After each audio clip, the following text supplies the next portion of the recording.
Hello guys, welcome to IT smart solution. और मैं आज आपके लिए लेकर आया हूँ कीबोर्ड की फंक्शन कीज़ का प्रैक्टिकल यूज़। वैसे तो इन कीज़ का अलग अलग सॉफ्टवेयर में अलग अलग यूज़ होता है, जो सॉफ्टवेयर डेवलपर पर डिपेंड करता है। मैं आज इस वीडियो में फंक्शन कीज़ का स्पेशली यूज़ बताऊंगा, जो आपके रूटीन लाइफ की डिजिटल दुनिया में यूज हो सके। तो लेट्स बिगिन। फर्स्ट की है F1, यूज़ फॉर हेल्प। मैंने डेस्कटॉप पर F1 प्रेस किया तो MS विंडो से रिलेटेड हेल्प विंडो ओपन हो गया।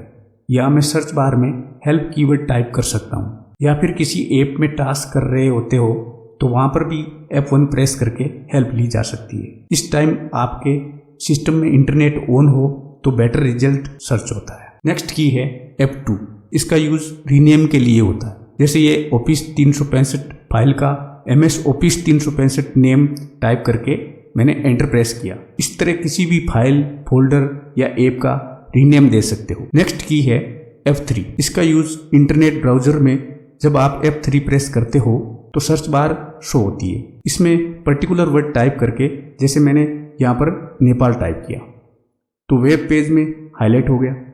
तो इस तरह से आप कोई भी पर्टिकुलर कीवर्ड को हाईलाइट करवा सकते। नेक्स्ट की है F4, आप अल्ट के साथ F4 प्रेस करते हो तो करंट ओपन विंडो क्लोज हो जाती है, जैसा आपने अभी स्क्रीन पर देखा है। नेक्स्ट की है F5, डेस्कटॉप पर रिफ्रेश के लिए यूज होती है, जिससे multi application run time CPU refresh करता है। नेक्स्ट की है F6, ओपन विंडोज में एक से दूसरे टैब पर जंप करने के लिए यूज किया जाता है, जैसे आप अभी स्क्रीन पर देख रहे हो। नेक्स्ट की है F7, इसका use spelling and grammar error को करेक्शन करने के लिए यूज लिया जाता है। जैसे ये MS वर्ड में अप्रोच गलत टाइप किया हो तो इसके नीचे रेड लाइन शो हो रही है, तो मैंने F7 प्रेस किया तो राइट साइड में एक पैनल देख सकते हो। यहाँ सजेस्ट कीवर्ड पे क्लिक करने पर ऑटोमेटिकली वर्ड करेक्शन हो जाता है, और इसी पेज में नीचे साइड यहाँ ब्लू या ग्रीन लाइन शो हो रही है। तो ग्रामर मिस्टेक ये कोमा जस्ट बाद में होनी चाहिए, इसको भी उसी मेथड से सेम करेक्शन कर लेता हूँ। ये करेक्शन कंप्लीट का मैसेज शो हो गया। नेक्स्ट की है F8, वैसे इसकी का यूज कंप्यूटर या लैपटॉप फॉर्मेट टाइम बूट मेनू के लिए भी कर सकते हो। मैं आपके लिए इसका यूज MS वर्ड में करके बताता हूँ। जैसे ये ऑडियो वर्ड मुझे सेलेक्ट करना हो तो मैं कंटिन्यू 2 बार F8 प्रेस करता हूँ तो ये सिलेक्ट हो गया। फिर थर्ड टाइम प्रेस करता हूँ तो सेंटेंस, फिर प्रेस किया तो पैराग्राफ, फिर प्रेस किया तो कंप्लीट डॉक्यूमेंट, जैसा कि आप स्क्रीन पर देख रहे हो। नेक्स्ट की है F9, इसका यूज MS एक्सेल में शीट व वर्कबुक अपडेट के लिए यूज कर सकते हो। ये एक्सेल की शीट है जिसमें मुझे कुछ पर्टिकुलर सेल में अपडेट चाहिए, तो मैं सबसे पहले फॉर्मूला टैब एक्टिव करके कैलकुलेशन ग्रुप में ऑटो मैनुअल कर लेता हूँ, ताकि शीट में मैं जब चाहूँ तब अपडेट हो। अब इन पर्टिकुलर सेल में कुछ चेंजेस कर लेता हूँ, फिर भी आप देख सकते हो इसके रिजल्ट सेल में कोई चेंजेस नहीं हो पा रहा। अब मैं F9 या इस बटन पर क्लिक करता हूँ तो रिजल्ट सेल अपडेट हो गई। इस तरह जब आप चाहो तब अपडेट करा सकते हो।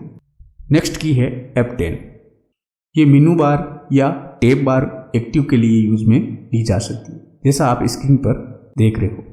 अब ये कुछ लेटर शो हो रहे हैं, ये प्रेस करके सब मेनू भी ओपन कर सकते हो। नेक्स्ट की है F11, इस की का यूज पर्टिकुलर सॉफ्टवेयर में फुल स्क्रीन के लिए यूज लिया जाता है, जैसे VLC प्लेयर है, इंटरनेट ब्राउजर है और MS पेंट इत्यादि में, जैसे आप स्क्रीन पर देख रहे हो। नेक्स्ट और लास्ट की है F12, सेव एज के लिए यूज कर सकते हो।